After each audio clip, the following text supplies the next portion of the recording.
Hello, friends. My name is Steve, and I'm here today with a couple of friends to talk about part two of the darkness that comes before. So, Daniel, did you want to give us a quick introduction? Hi, I'm Daniel. I am doing my second reread of the entire series. Trying not to give any spoilers. Hopefully, I won't. Hi, I'm Katerina, and I'm also rereading The Darkness That Comes Before. I've only read the first four books in the Second Apocalypse, and I'm currently getting through the fifth book, the White Light Warrior. Oh wow! And this is a reread for me, but there's so much more that I'm picking up on now than I did the first time. And just when I think I have a grasp of what's happening, I come and talk to both of you, and I realize I have there's so much that I missed. But so last week we started with part one, so we can talk about part two today. Um, what are your thoughts on part one, Daniel? Do you want to start us off? Or I'm sorry, Uh, part two. well, I guess it starts off with a big political maneuvering sequence, which was pretty good. Mm-hmm. And you don't know if Xerius is smart yet or not, I'm but not sure you know that by the end of this part, to be honest. like, yeah, I've never really been able to gauge Sirius. Um, like he gives the impression of being very pretty dumb and pretty paranoid, but then you see him scheming with scars and with the Phantom, and I don't know. Like it's really hard for me to say if he's actually smart or not. it reminds me a lot of the very beginning quote in that section. The difference between the strong emperor and the weak is simply this: the former makes the world his arena, while the latter makes it his harem. And it seems like Confus is the strong leader, and Xerius is the kind of idiot. But by the end of part two, he seems to have earned the respect of Confus, who is pretty smart. Mm-hmm. Guess we'll get to that. Yeah, definitely. Um, yeah, yeah. I mean, I guess I agree with the assessment. At least because yeah, like at least at the beginning of this part, you get the impression that that Sirius is getting most of his ideas from his council, from Chaos, who's always whispering into his ear. Um, but by the end, when he's making the deal with the Phantom, you kind of realize that he's not like maybe he's not as smart as he thinks he is, but he's also way smarter than some other people give him credit for. I think. His mother. Yeah. Um, yeah, that relationship is interesting one. Yes, it is. It's a great character though, and her relationship with Confus is strange as well. Yeah, I mean, like she's one of the few female characters in this book, um, so she better be important. I think she may be one of the only that I can think of that's in a position of power, or or in the position of at least some kind of able to do something of significance. Or am I wrong? You're right. I think she had been running the whole thing for quite a while. And they used to refer to her as like the emerald of the Nanser because she was so beautiful, I guess. But now she is aging and not taking her descent from power well. Yeah, I mean, it's interesting. Like, yeah, I agree with like yeah, she's definitely the most powerful female character that we meet, at least in this book or in the chapters we've read so far. Um, and I mean, it's interesting how she uses her power towards different people. So like she obviously has a lot of power over the courtiers and the slaves, But then when it comes to Sirius and Compass, like she doesn't have any official authority over them. So she, like similar to the other female characters, like she's often in a place where she like needs to use her sexuality to influence other people, to influence the emperor and Compass, which I think it's a theme in Baker's work for sure. People using sexuality or power and sexuality being sort of interchangeable sometimes. And am I wrong, or didn't she poison the king? Poison her husband? I feel I like that's think, why he's dead, is because of her.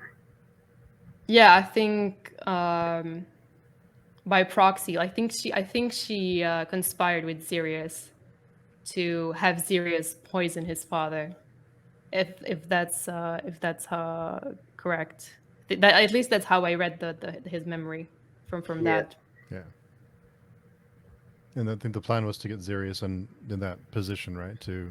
I'm assuming it's because she would have more power over him than she had over his father. Yeah, it made it out to seem like she was initially nice to him, I think, until Confus came along and beat him at, like, what's the game called? Janan is Oh, the, like, traditions, but the game itself, I can't remember it's what it's the called. Benjuka. Benjuka? Yes, right. Yeah, so I think Confus beat Ikari when he was 8 or 9, and after that, Ikari got mad and wanted to strangle him, and they just haven't been nice to each other since. Sounds like a serious game. Yeah, I think Istria definitely plays favorites. First with Zirius, then with Confus. And I did like the bird, the birds when the bird pooped on Zarius and everyone ran and told him it was a blessing or it was like a good sign. Even the birds don't respect him. Yeah. When I was young, that was the funniest part of the whole books to me. I just couldn't believe it. And then the pompousness of just ego. Yeah. And then the little lies from the underlings. It was just all so good and just as you would expect it to be. Now that you Yeah. mention it, I think that might be the only humor that I can think of. Not to get too into, well, at least in this part, there is some like darker humor, but not. That seems a little bit more overt. Yeah, there might be a part where the Slivindi are talking about what they would do if Confus was in the camp. There might have been a couple other parts that were humorous, but you'd Yeah, I have to think be this. a savage to be humored by it. Yeah. Yeah, I think this is one of the more lighthearted moments. But I think like the scene with the birds, I think it also showcases what kind of person Sirius is and like how he sort of manipulates the reality around him. Like you notice when the birds shit on him and he thinks, oh, like this is a bad omen. Like terrible things are going to happen, and then he talks to one of the like what is this? His augur or the seer, and suddenly like he tells him, oh no, it's fine, like this is a good omen, like that's what people, that's what the common people believe. And then suddenly like Sirius completely changes his perception of that event, and starts thinking about it as the best thing that could have ever happened to him.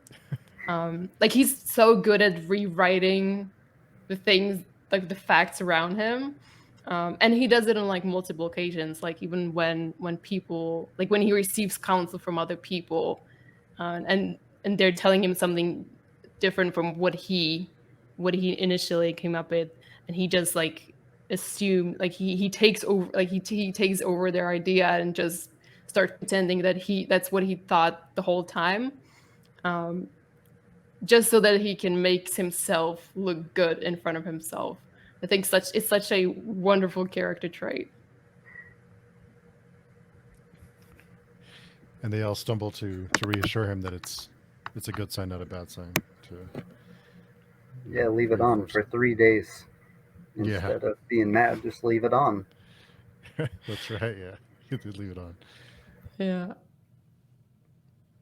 Yeah, Yeah, I this. mean, Yeah. I just imagine him walking around the palace with bird poop on his face for 3 days. And being And elated. and no one telling him, like, but I guess he's in that position. No one looks him in the eyes. He realizes he has no friends at all. Doesn't know anyone. Yeah, only scares. Only scares is the person he knows. At least that's what he thinks. In this chapter too, I thought, or in this part, I thought the world building really went into overdrive. I think the prologue has a lot of there's a lot in the prologue, but I think this part really you get a bigger look at all the politics and you know what else is happening behind the scenes and more of the characters in the world and how it works. There's a lot in this part with maneuvering, especially. Yeah, I mean, there's plans within plans, and then they have to change the plans because certain players make certain moves. It's very intricate and it's very multi-layered. It's like 40 chess politicking. Yet he stumbles through failures until he finds his success. None of the people who show up end up signing his indenture until he finds a way to succeed by getting rid of them. Yeah, and making an alliance with their ancestral enemy, which, that's an interesting move. Yet now, no matter who wins, Ikari sets himself in a position to win, or so he thinks he does. Very shrewd move to do that, to have the indenture and to convince everyone to sign it, and to put Confus in that kind of position to create that maybe not even an illusion, because I'm sure we'll get to it, but he is capable and intelligent, but to very bold move for him Yeah. to do it. I mean, it's a big gambit because he can't know for sure that Confus is going to win against Skilvendi. And if he hadn't, then they would have meant that the army, like most of the army of the Empire, would be massacred, right? So it's a big gamble on Xerxes' part. It was another win-win he put himself in a way, because he probably would have paid that just to be rid of his favored nephew who his mom loves more than him. But since he didn't, he even looks better. Wouldn't have mattered to him. He would have lost most of his army, but he doesn't seem to care about those kinds of things. Well, at first, I almost had the impression that he was trying to sabotage Confus, that if he didn't come back, then it wouldn't be that big of a deal, or almost like he didn't want him to come back. Until he realized he might need him back. Yeah. It's like a bargaining chip, and then he wanted him back bad. Yeah. Yeah, I mean, it's like a win-win situation for Xerius, right? Like he either gets rid of someone who can oppose him and who's a threat to him, Confus, or Confus wins, and that means he's defeated like one of the biggest threats to the Empire, which is the Skilvendi. So it's pretty sure it's a pretty shrewd plan, for sure. Yeah. Even though it's still very risky. So what did you guys think about Snare in the first battle? I love Baker's combat. I'm not. I couldn't explain exactly how he writes it or how it, but it's short. It's not too short, but it's not too long. It doesn't go on for pages and pages. One battle, but it's impactful, but it doesn't go on forever. And I'm not sure exactly how he does it, but it's some of my favorite combat because it's very straight into the point and effective, but it doesn't linger too long, or it becomes kind of it doesn't mean as much when there's so much of it. When it's shorter, it's more impactful. Yeah, I mean, this is like also one of the most memorable battle scenes for me from the series. And I'm not someone who like generally enjoys action, so I think it's maybe because the action is not actually that important in this battle. Like, first of all, unlike most of Baker's battles, this one's told from Nayor's POV. Like, usually with Baker in battles, you get this like bird's eye view, like omniscient narrator who takes you through the entire like battle sequence. But like that's not the case in this one. Like here, you're just seeing it from Nayor's POV. And I think the action, like the action, is not actually that important. Like all the important things that happen in that sequence are not the action itself. Like you have the betrayal of Neor, right, by his tribe. The fact that they leave him out on the battlefield to get massacred by the Nansur. Then you get the actual like destruction of the Skelvendi is not, it doesn't happen. It's not through the combat between the, like it's not the combat of the soldiers. It's just that the sorcerers arrive and burn everyone to death. And then you have the sequence when he's just lying on the river, and he overhears Comfes, which I thought was like very powerful, and a great introduction of Comfes as well. Yeah, just that scene with him, laying in the mud or laying in the dirt and plain dead. I thought that was a great scene because he went from being this big, powerful, respected warrior to being betrayed, and then he's laying in the dirt, plain dead to survive. So I thought that was a big swing for him from his position of power and status to pretending to be dead and wanting to take revenge, but knowing he couldn't at the time. Yeah, and then the people come by to try to steal his stuff, and he jams his core into the mud, and they admire his scars. Mm-hmm. But the whole sequence was pretty good, and at one point, Nair like goes up the mountain to look over, and that's kind of where the bird's eye view description of the battle happens. So it still kind of happens, but it's through his viewpoint. He looks up the field and sees them controlling the center and tries to figure it out. But by then, there's white dragon heads of fire murdering everybody. Yeah, and I mean, up until that point, the tension is so big because you at that point you still don't know if Comfes is actually a genius strategist or if he's just underestimated the Skelvendi, and you're waiting for what's going to happen if there is some secret plan that's going to be revealed. It's it's a great it's a great battle sequence. You're still reeling from the betrayal of the Slivendy, basically. And Snare's still reeling from the betrayal until he wakes up from his slumber and goes and finds him in the rain.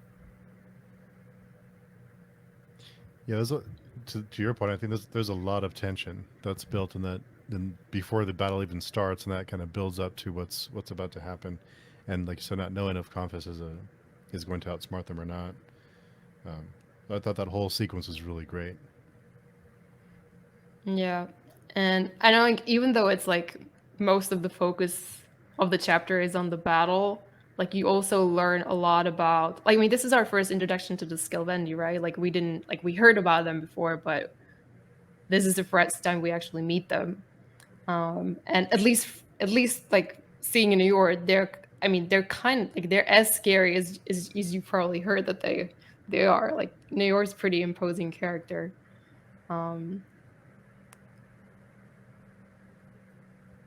Yeah, at one point, I think he throws a javelin and it goes through a spear, lands in the ground, and he picks the javelin up with the spear and the guy and just hurls him. So he's got to be a big dude. And then even the people are admiring him and wishing that they would get money for the biggest ones. Yeah, but I mean, it's interesting also, like knowing how powerful and strong he is, that he's still not respected by the other Skillvendi whatsoever. And like you kind of explore a little bit in this chapter how how he struggles with that and how that affects him and drives him crazy. And the name Mawingus, of the name of the slave who causes his struggle, that made him a kinslayer, I guess, because that's what they all call him, a kinslayer, and a weeper, and other bad things. For being the biggest, buffest guy, his whole tribe sure gives him a hard time. Yeah, I mean, like you kind of get a glimpse of him. Like you realize through this sequence that yes, he's like super strong, and he's a feared warrior, but he also is very insecure, and has has a lot of like he feels a lot of shame about his reputation, and like he's very sensitive about how other people perceive him. So I mean, he's my favorite character in the series. He's a pretty complicated guy, um, to say the least. Yeah. Um, And something else about Baker too that I'm starting to pick up on just through these discussions and the reread is all the characters. No character is just one dimensional. Is just the classic archetype. This is a warrior. This is a prince. This is an emperor. This is the spy. All of them have so many layers to them that they're not just two dimensional. All the characters are very complex. yeah, I think that's definitely true about the main POV characters. I think once you start introducing more of like secondary, tertiary characters, I mean, they are not as fleshed out as the people that we meet in this book. But he still, I think, manages to introduce characters who are compelling, even if they don't have as much page time. Or yeah.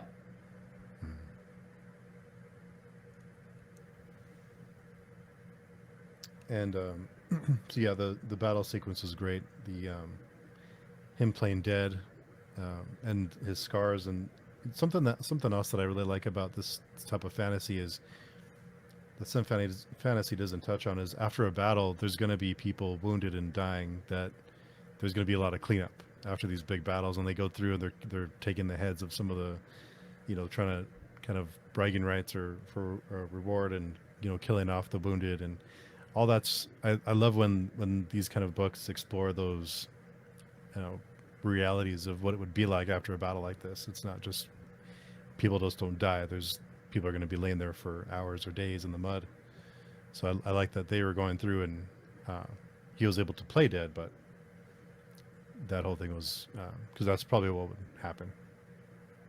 Yeah, I mean, it must be a pretty harrowing scene when you imagine that he's lying there at the bank of the river, there are bodies all around him, right? And I mean, even just the way that they died, the fact that they burned, like most of them burned, like they died in the sorcerer's flames, that the imperial sake created. It's such like it's a horrible way to die, and the fact that you're lying there surrounded by these burned bodies, and then they I mean, the Scovandi have a reputation from being like super fierce, ruthless warriors, and you get a glimpse of that when at the beginning of the battle, and they did just get completely decimated, and I don't like. I did feel like you have to feel kind of sad for them, even though like if it was the other way around, they would have happily massacred the Ninsur as well. They just should have listened to Nair. He told them what to do, and they didn't listen. So some mages walked into the sky and burnt them all. Yeah. Does it reference it smelled like burning pork? Is that in this part? I It, remember that. Yeah. it says it smelt like swine. And then it just talked about how all the bodies were bloated and they couldn't get stuff off of them. They were amazed that the bodies bloated so quickly. R. Scott Baker does that a lot. Like the eccentricities of a war party, the things that would happen. That's why it's modeled after the Great Crusades. Like during history, they did just as horrible things, but they're the victors, so they wrote it differently. And just the first Vulgar Holy War was 100,000 people. So just moving that many people hundreds of miles and the logistics involved, all of that gets explained, which is just above and beyond, I guess. You don't really need to do that, but it's cool to know because it really would happen too, right? Yeah, and I think Can't remember the one battle in history, but someone took a whole bunch of people in the middle of like winter and tried to march them across the desert for war, and they all died. And I think like only a fraction of them made it back, and they didn't even fight a battle. They just all died walking. yeah, I mean, I really appreciate that he puts all this detail into the book, and the logistics of warfare. Like it makes it feel very. I mean, it just helps make it feel very real and authentic, and grounded. And you can kind of tell he's taking inspiration from history.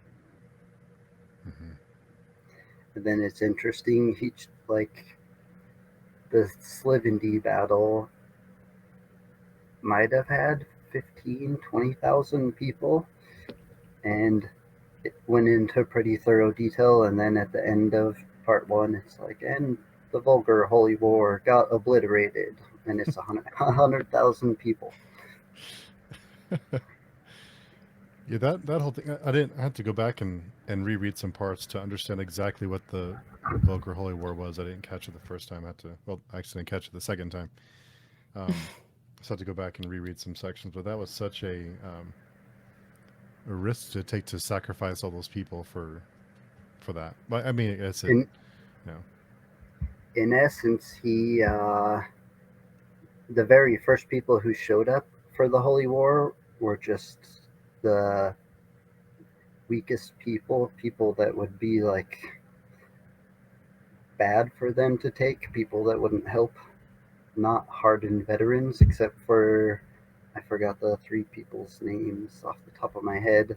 They have The three terrible names. Like I couldn't remember them just reading through the book. Genyelka might have been one. The first one that shows up I kind of remembered, and Well, let me but see. No. basically he decided that those guys weren't any good, and he could just sacrifice them in order to get in the favor of the Phantom. That way, no matter who won, he would win, even though it seems like he intends for the whole Holy War to be destroyed in the end. Yeah.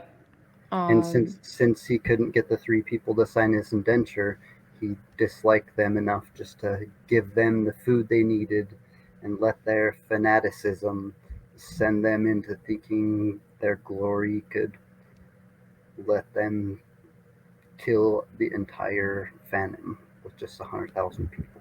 And then they learned a lesson. And along the way, I feel like they took out Mansur like places, because that's what happens in a war. You just become a horrible person, and you got to feed your army, you got to house your army. So all the places in between just got ravaged, even though they were men of the Tusk, kind of. Yeah, I mean, it's such an irony that the most damage that the Vulgar Holy War does is to the Enrithi, to their fellow Kechai Enrithi. And yeah, like it also, I mean, it's just also like the sacrifice of the Vulgar Holy War. It just shows you how little respect the emperor has for the lives of his people. Like sacrificing 100,000 people, which is it's nothing. Like they don't care. Yeah, has to not be a believer, because he would not be going anywhere good now. Yeah. And I did like the anticipation for the Holy War also builds too, because we hear about all the people coming to fight in the Holy War, and I think that mentions people were killing babies and to prepare for this big battle. Like Yeah, that was a crazy part to read. Yeah. Selling their babies, killing their babies just to have enough money to fight in the Holy War. Mm. Yeah. Yeah, I think it just goes to show the hypocrisy of the religion, or the fanatism of the people who are joining this whole event. Just the fires religion can stoke in a group of people if it seems powerful enough. Yeah, but I mean, the Holy War is interesting because while Sirius is like it's even though the Sirius has struggles with the men who come, they ask him for food, they ask him for provision, they disrupt the city, they kill his own people. At the end of the day, like, he still is able to make profit from the Vulgar Holy War because it serves to, well, first of all, it helps him to show the other in Rethi that the Phantom that are really dangerous, and that the other Inrethi will need the Nensor, and they will need Compass, because he's a great general who can potentially defeat the Phantom. And Sirius wants to use that to make them sign his indenture, right? But it's also a gesture towards the Phantom, and with whom the Emperor has made the deal. It's a gesture that, like, says to the Phantom, look, like, we're serious about this deal. Like, we won't hesitate to, like, send 100,000 people to die just to show you that, like, our deal is done. Like, we take this alliance seriously. And I believe they sent back the heads of the three leaders and basically said, "We seen what you did. We killed all your religious zealots with the power of the one dead God that they believe in." They know how to send a message. Yeah. Yeah, that whole sequence. I mean, the terror that they unleash from the Holy War, and it all being a ploy to just create this air of invincibility around Confus, or this need for him to be involved. So if Zarius has Confus, then he has that control. He creates that air of invincibility about him. Worked out pretty well for him. Not so much for all the people that were in the warpath and on the Vulgar Holy War, but he improved his position. Yeah. There for a moment you wondered, right when Confus gets back and he's debating just taking over for himself the whole way up the stairs. That's my favorite scene of probably this book, when he's walking through the campus and he sees all these soldiers in ranks around him, and he's thinking, like, should I just kill the Emperor and stage a coup right now, right here, get this over done? I'll be a better emperor. Like, why shouldn't I do this? Like, all these people support me, all these soldiers will stand behind me, we'll take over Moment, we'll take over Nensirium, and I'll be the emperor. Like, why bother with Sirius? And he's thinking that the whole time. And then he finally, like, he walks to the platform and he's about to kill Sirius. And then Sirius is like, oh, did you know, like, I wasn't able to bring your men here, so I just dressed mine with the uniforms of your men. And you realize, like, oh my god, like, in the conference, almost just completely sabotage himself. I mean, it gives me chills when he reveals that. I love that scene. It's like one of the most memorable scenes from this book. Yep, and then Sirius needs Compass, but he doesn't trust him. And He I mean, decided to send him on this adventure and get him away from the capital for a while, I think. yeah, and he's very right not to trust Compass after that episode. Like, I mean, like, Zarius is very paranoid, don't get me wrong. But when you know what Compass has been thinking the whole time and what he just thinks about Zarius in general, like, I do feel like his paranoia is pretty justified. Yep, and then the hatred of the mom, too. He just doesn't have anyone on his side, and no one can look him in the eyes, so he's alone on an island in control of everything. Yeah, and people tell him he's the god, so that also doesn't help your psyche. Yeah.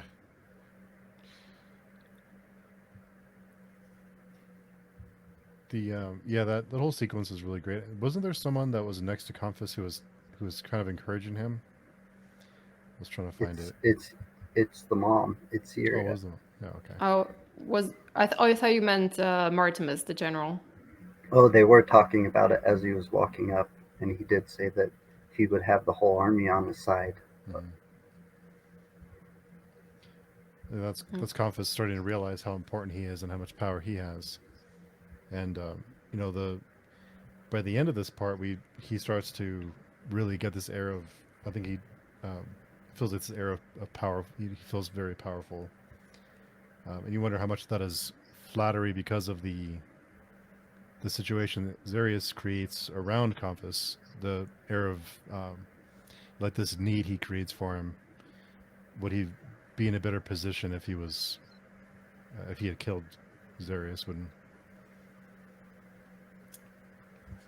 And that's like juxtaposed with him getting back and all the people yelling bad things at him because they're mad at Zarius when he just like defeated the Slivindy in open battle, which has never been done.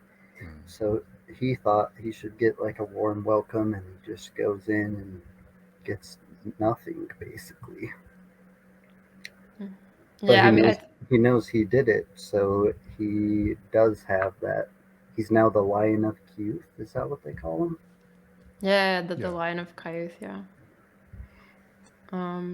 Yeah, I mean, you're right. Like, Compass really loves the feeling of power, of having power, and he's probably like the most self-absorbed person in 3Cs. Like, just the fact that he like casually refers to himself as a god. I mean, the Emperor refers to himself as a god as well, but like Zarius, even though that's like what he says he is, I think he's very like he's filled with doubt. Compass, I think he's convinced that he is a god among men, and that everyone should kneel before him. He uses the world as his arena, and Yeah. Sirius uses the world as his harem. But like even despite the egoism of Compass, like you cannot deny that he is extremely intelligent and extremely competent. I mean, just the way that he's able to see through people and decipher all the plans, the schemes that are going on. He's a super smart guy. Yeah, on the last page of this part, the last paragraph, or almost the last paragraph. So, an exhilaration he felt almost possessed his sexual intensity. He saw clearly now why he loved the species of war. And the last line is, he lay hidden in the womb of events like a god. So yeah, that last paragraph is intense. Yeah. Showing what he thinks of himself. Yeah, on the field of battle, his every act was open to the scrutiny of others. Here, however, he stood outside scrutiny and act of destiny from a place that transcended judgment or recrimination. There's so many great sections in this book. Oh, we didn't even get to one of the most gory scenes probably so far in the book when Nair returns to his tribe Oh, yeah. after the battle. Okay. Yeah, when he takes his revenge on what's his name? Your Salka. Your Salka. Yeah, when he hears him, I think he hears him outside and it's raining, and he comes out of his hut, and he has like this. It's almost like what's hunting or what's out there, and once he starts taking revenge and starts killing everybody and just putting everyone to the sword. And I think there is a line that's like, "This is just the way. This is the way. This is like their tradition. This is what happens." And it's almost like he accepts. Yeah, you got me. Like, you survived, so it's the way. Yeah, I mean it's interesting that like you in a way like you understand Yor, like he has every right to avenge himself on your Salka. But at the same time you kind of, especially because I think this part of the chapter, it's written from your Salka's POV. Like you get this idea that like your Salka actually cares about the tribe, about the Otimot, and what he did because he thought it was right. And then when he's lying there on the ground and he sees Nayor killing his entire family, and before like he saw Nayor kill his child, it's I don't know, like it made me like I did feel some empathy for your Salka.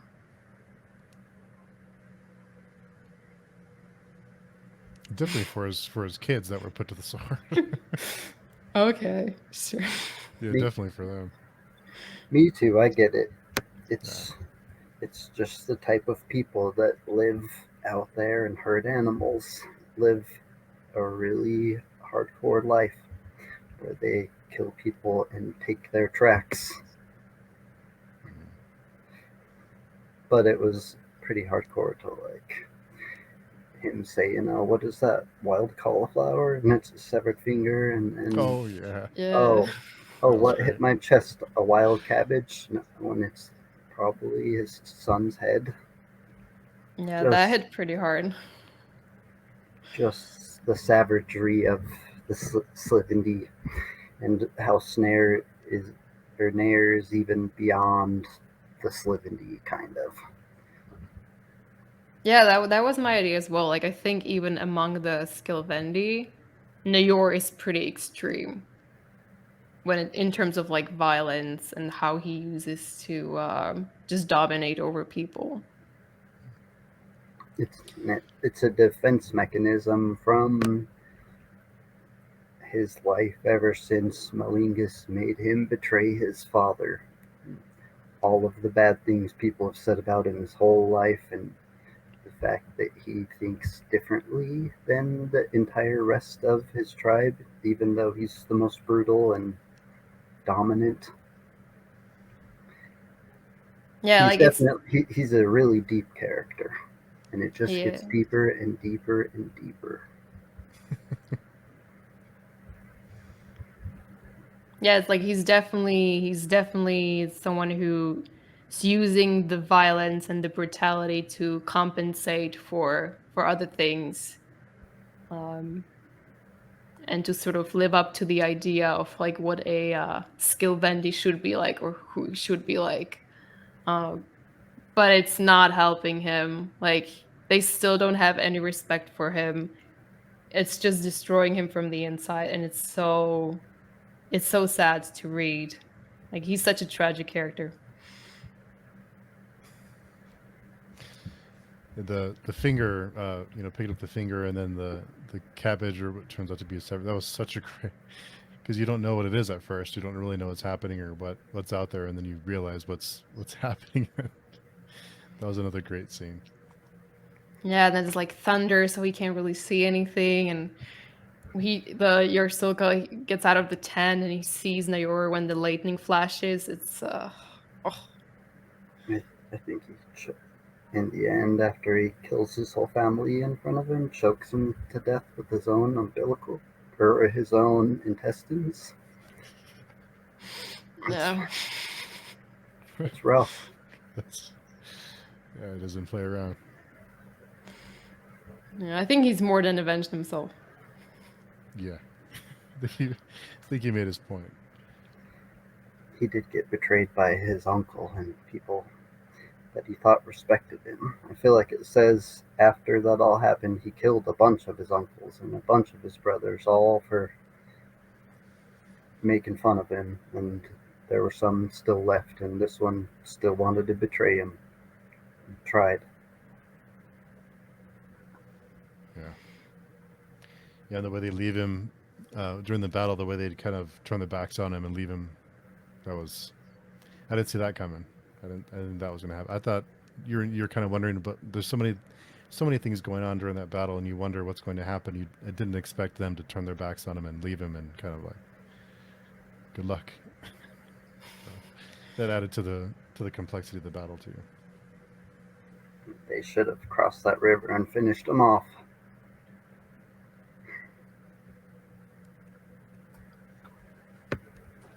But one of the lines that I had highlighted here was, give them spectacle, she was fond of saying, and they will give you power. Yeah, I think that's what Istria says to Conphus, right?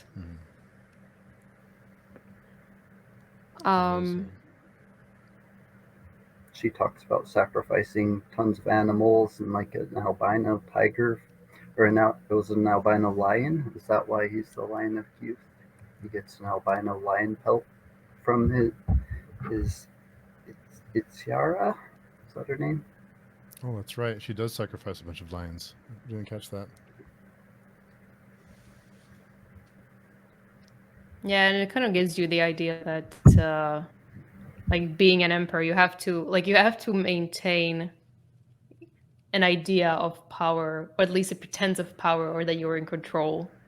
Like, if you can't do that, then you don't have any power. As with all powers, even in the real world. Yeah.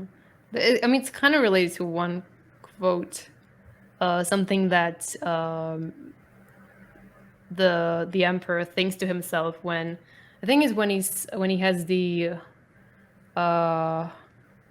audience, probably with the Gesharim, or maybe it could be Alaziris. I don't remember anymore. But yeah, anyway, like he's sitting there, he's having the audience, and it's the Kemen Ketri, the grandmaster of the school, and Scales are arguing over Xerius as if he wasn't there, and Xerius thinks to himself, they spoke as though he were a fiction whose uselessness had come to an end. That was such a beautiful way of describing like his position as an emperor. Like he's the emperor, so he's technically supposed to have the power, but then really if everyone just decided to go and leave, he would not be able to do anything because he's pretty incompetent in a lot of respects. And it was his first time parlaying with someone who is much more powerful than him. The Grand Master of the Scarlet Spires could take out his entire dynasty. And he's in the room with him being talked above. And he just didn't like it.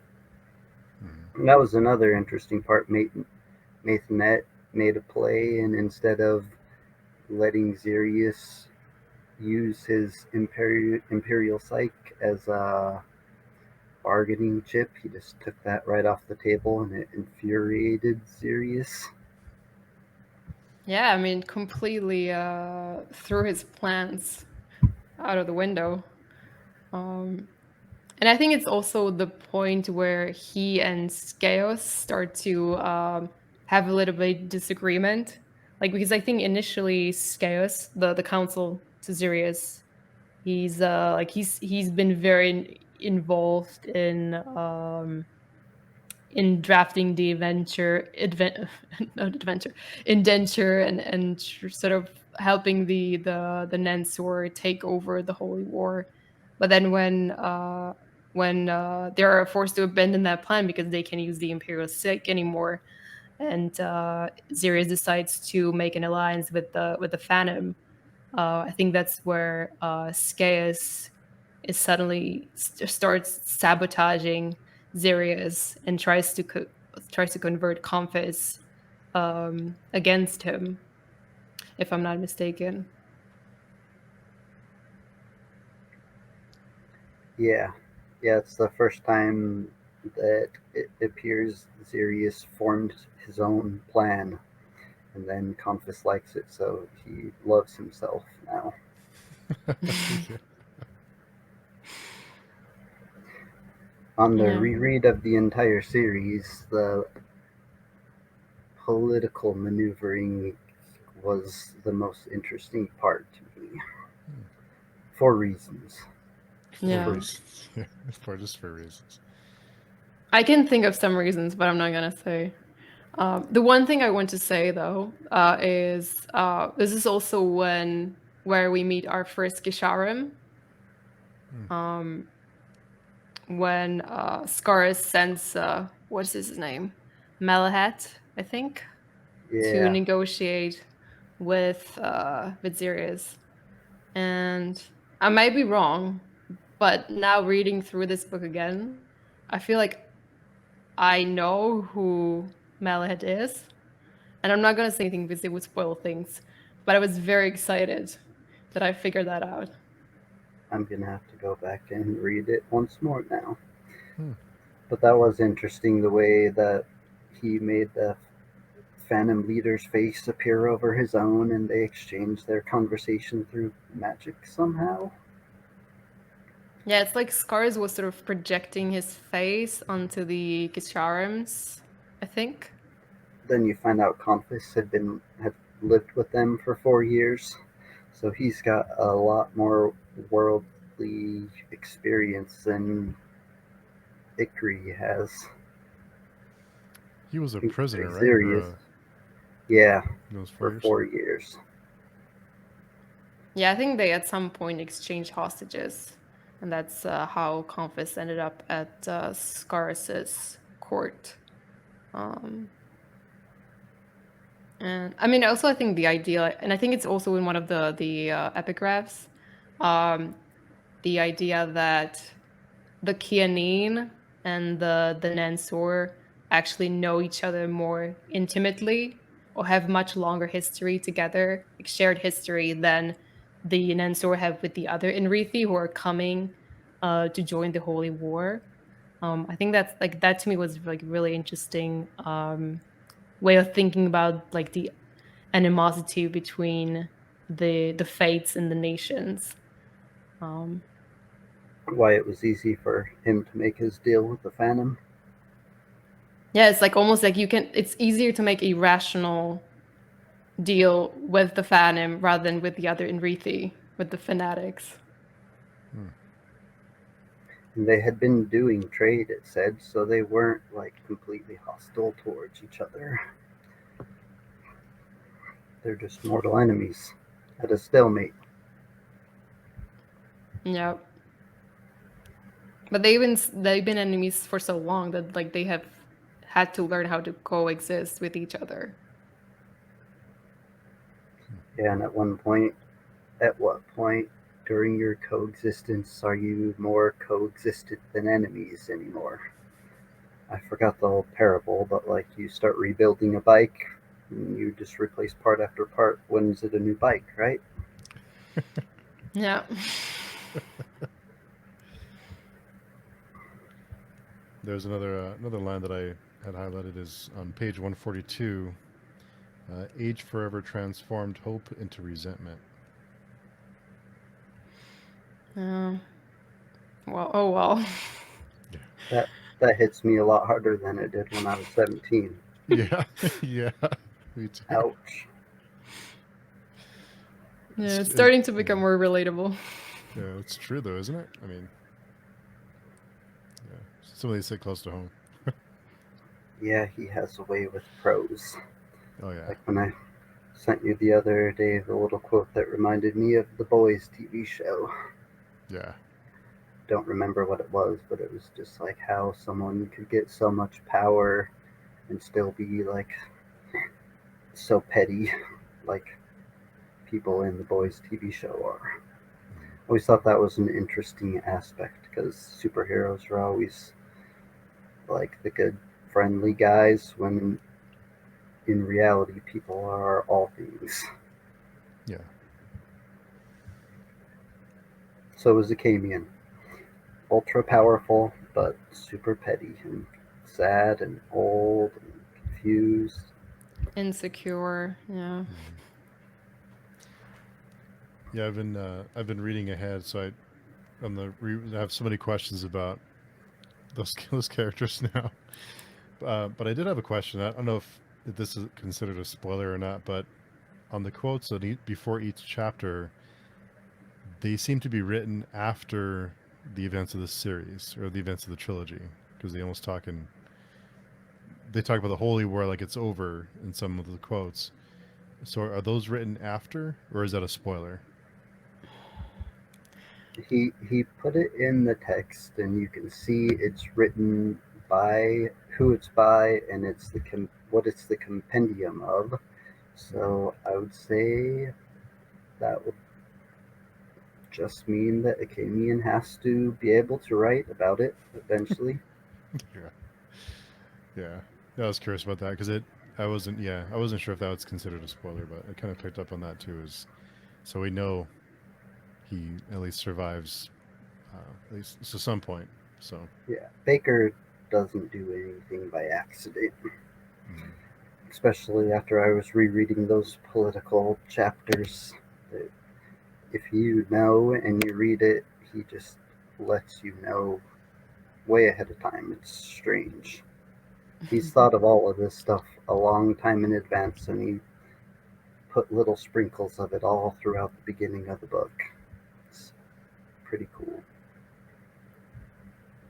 I would love to talk to him and just to ask him how he plotted this all out, or how he managed to keep track of all these different storylines and characters, and um, so because it seems very like to your point, it seems very deliberate. Everything seems very deliberate.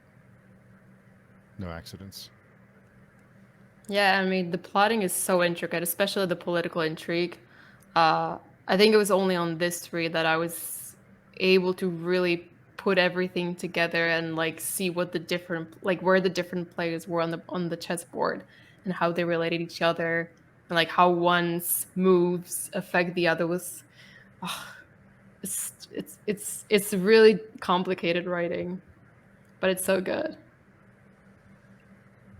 Yeah, and it's probably more so after you read the first series or both series in your reread that you'll catch the most, not just the first book reread.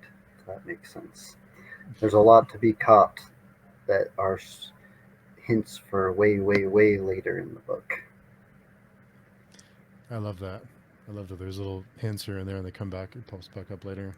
And since this is his first book, that's pretty unique, I would say, because he thought of his seventh book while he was writing his first book, really. Yeah. And the prose is pretty good for a first book. Oh yeah, definitely. Yeah, I mean, I forget its debut, uh, but I mean, for a debut, it's fantastic. I mean, I love the prose. He has such a like Baker has such a way with words, like the way he's able to express complicated ideas with simple but poignant images. It's so beautiful and so powerful. He's one of that's the reason why he's one of my favorite writers. Hmm. Yeah, he can like lay complicated philosophy plain, which is hard to do. Yeah, but it also doesn't feel very. It doesn't feel. it feels like it fits the story. It doesn't feel like he's going out of his way to prove a point or to kind of show off his, like express ideas. It just seems like it's part of the story, but you can catch on to it. It's not in your face. It's just there for you to grasp if you want to, but you can not miss out on a ton of stuff, but you can still enjoy it. But there's just so much to pick up on. Yeah, I think even if you don't care about the philosophy at all, like there's still a really solid story in this book with amazing complex characters, and great action sequences. So even if philosophy it's not something that interests you at all, like there's still so much you can chew on. And it's kind of like baked in to the characters' thoughts. So you can read it without really thinking you're reading philosophy. You're just reading how someone's thinking about something in the book, when really it's deep philosophy. Yeah. I mean, it certainly helps that a lot of the characters are like very like high positioned, kings or emperors, wizards, educated people. So it doesn't come across as strange that they sometimes have these like deep philosophical thoughts. Yeah, a low caste person just thinking about the deepest things ever when he just has to work to live. Yeah. Or they're like very intelligent. Like, I mean, Nayor arguably probably hasn't received any formal education, but has some of like the most profound quotes and thoughts of the characters in the series, I think. And kind of without the biggest words. Like, he doesn't have the biggest vocabulary, but his thoughts are going places, kind of. Yep. And I did have something written down on my notes here, and I forget who had the vision, but there was a vision of Xerius being killed. But I didn't write down who had the vision. Do either of you remember that? It was just a couple of lines, and there was a vision of him being killed, him bleeding or dying. I'm not sure. I would think that it might have been Conphus when he was considering murdering Xerius. Yeah, you might be right. I wasn't sure if that was a premonition or if that was just kind of thinking what could be. I'm not sure, actually. I mean, I would just assume it was Conphus when he was pondering the coup d'etat, but I might be wrong. I'm not sure. I do remember that it was like one paragraph put between the line breakers somewhere.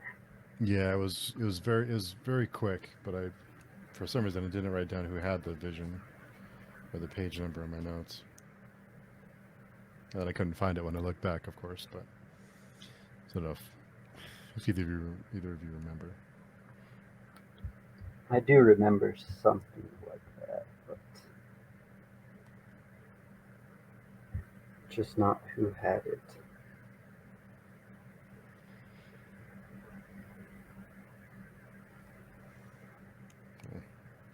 There's so much in this part.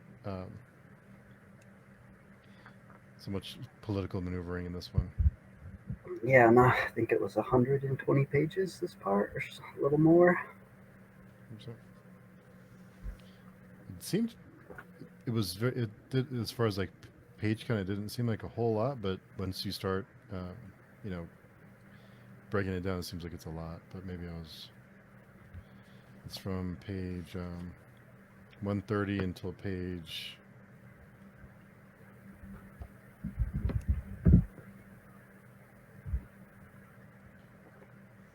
Sorry, until page 254. Yeah. So yeah, it's about 120 pages. And no spoilers, but you say the parts get better and better, huh, Steve? Yeah, I did really love the well, the next part is really good too. But I did love what's the name of the part? The warrior. Is that part 4? Yeah, and we'll get.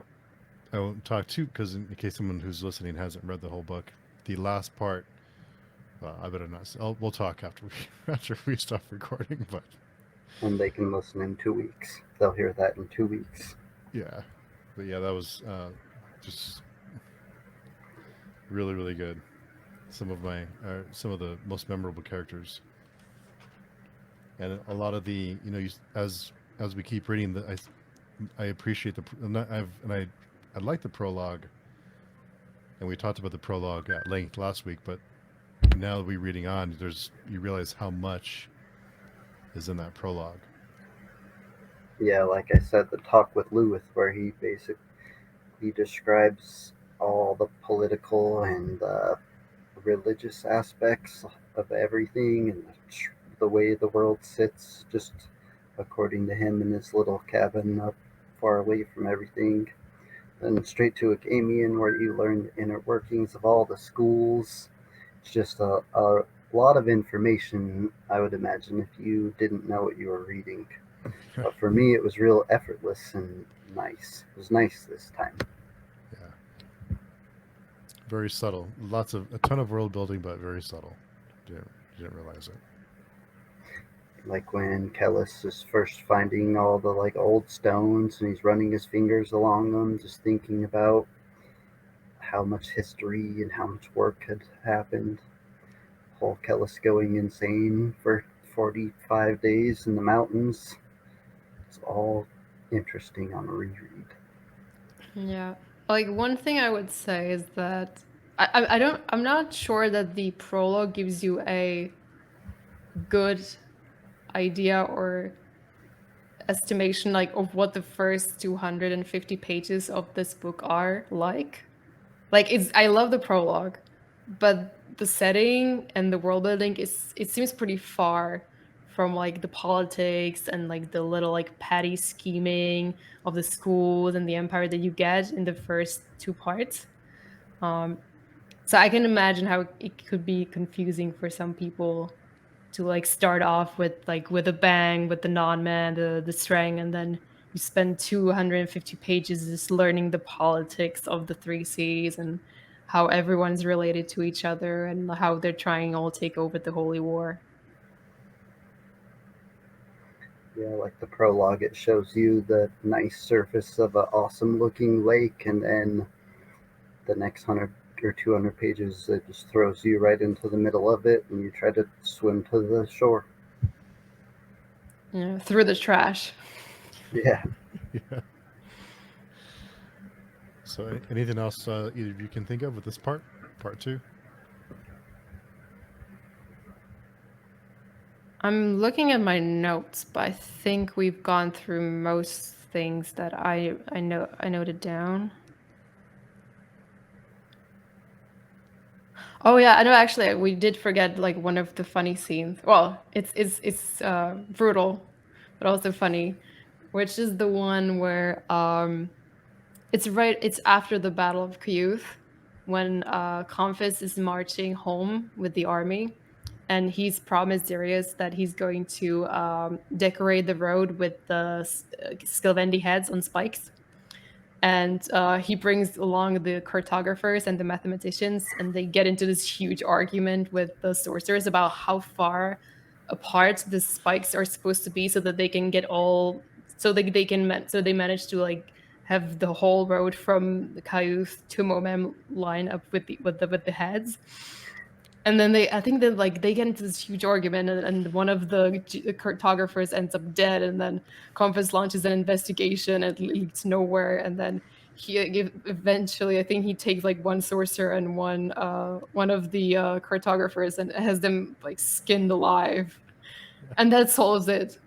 And it's such like it's just like one paragraph in the book, but it made me laugh so hard. Yeah, I think he had him flayed alive, I think, or something. Yeah, something like that. Yeah, that was a good part. I did completely forget about that part, but I remembered it right when you said cartographer. Yeah, I mean, it's just a little detail, but like the bureaucrat, the wars of the bureaucrats are just as merciless as the wars with the Skilvendi. Yeah, it's true. I think it does draw that contrast too between the Sylvendi, these barbarians or these warriors, and the political side of it too. They're ruthless in different ways, but they're you know to the same ends. It's still kind of political. They Yeah, have their own politics. yeah, Everyone's got their own kind of politics. They just are different brands. Yeah, I mean, yeah, the Sylvendi are probably like more direct and more used to solving things with violence, but they're also like able to backstab each other. And they are being the prime example of that. yeah. There's so many like just even just that portion you just mentioned about the cartographers and the heads on spikes. Just those little details, just like almost like mentions, but there's so much of that it's hard to remember everything. But yeah, that was a good part. And ironically, that got almost as much writing as the 100,000 people in the Vulgar Holy War. Yeah, it's true. Anything else you can think of, Daniel, that stood out to you in this part? No, I think we did a pretty good job with part 2 so Yeah, far. What about you? yeah, I think that was yeah. I think we covered I think everything. Unless there's something I'm forgetting, unless someone Well, else got flayed alive. there's definitely some stuff we probably forgot, but Oh yeah, I mean the scene every where word. he demands they shoot the birds out from the ceiling, so birds are just dropping out of the sky, and he picks one up and shoves it in the guy's chest to That's make a right. point. Yeah, that's right. Yeah, I forgot about that. And there's just so much, and if you just skip a paragraph on accident, if you're reading and just happen to skip it, you can miss so much. Just one paragraph, you can miss. You can be lost for chapters and chapters, or books and books. Yeah, I hear people talk about how authors like don't waste words, but R. Scott Baker really likes to use his words. Yeah, And up on a reread of the whole series, you'll see that some parts that might have been like weird or confusing to you might have been weird or confusing because they were to the future rereader. mm. Yeah, there are definitely parts that are weird and confusing for me. We'll get a couple of those in this book, I believe. Oh A yeah, couple of the really weird and confusing parts. yeah, for sure. Katerina, you could think of anything else that might have missed? No, I think we mentioned everything that was important. Cool. I'm excited to talk part 3 with both of you next week because there's a lot of that one too. So a lot to talk about. But before we go, is there anything, any? I don't think you guys have any socials to share, but anywhere anyone can contact you or places you browse. I think the page chewing forum is the best way to reach me.